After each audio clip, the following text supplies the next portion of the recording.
Nikkei সম্মেলনের প্রথম দিন স্থানীয় সময় বৃহস্পতিবার দুপুর 2টার পর বাংলাদেশ দূতাবাসের আয়োজনে এক সেমিনারে যোগ দেন প্রধান উপদেষ্টা। সেখানে জাপানের ব্যবসায়ী প্রতিনিধি, বাংলাদেশে বিনিয়োগে আগ্রহী ও প্রবাসীরা উপস্থিত ছিলেন। জাপানি ব্যবসায়ীদের বাংলাদেশে বিনিয়োগের আহ্বান জানিয়ে প্রধান উপদেষ্টা বলেন, এর জন্য উপযুক্ত পরিবেশ তৈরিতে সহায়তা দেবে সরকার। We want new Bangladesh.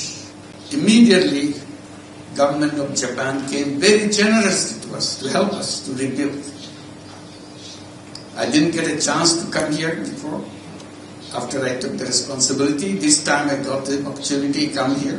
পরে জাপানের সঙ্গে দুটি সমঝোতা স্মারক সই হয়। সমঝোতা অনুযায়ী আগামী 5 বছরে বাংলাদেশ থেকে 1 লাখ জনশক্তি নেবে জাপান।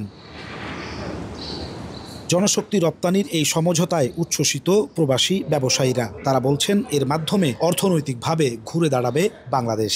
আমাদের বাংলাদেশ থেকে ইয়াং জেনারেশন জাপানে আসার একটা সুন্দর পথ তৈরি হয়েছে বলে আমি মনে করি। এটা আমাদের জন্য সুসংবাদ। বাংলাদেশের অর্থনীতিকে আর মজবুত করতে অনেক সহায়তা করবে।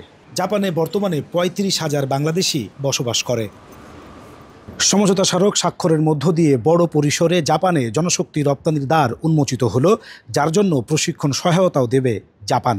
প্রবাসীরা বলছেন, জাপানে জনশক্তি রপ্তানির এটি একটি মাইল ফলক হয়ে থাকবে, যার মাধ্যমে অর্থনীতিও দেশের ঘুরে দাঁড়াবে বলে প্রত্যাশা তাদের। নাজমুস সালেহী, সময় সংবাদ, টোকিও, জাপান।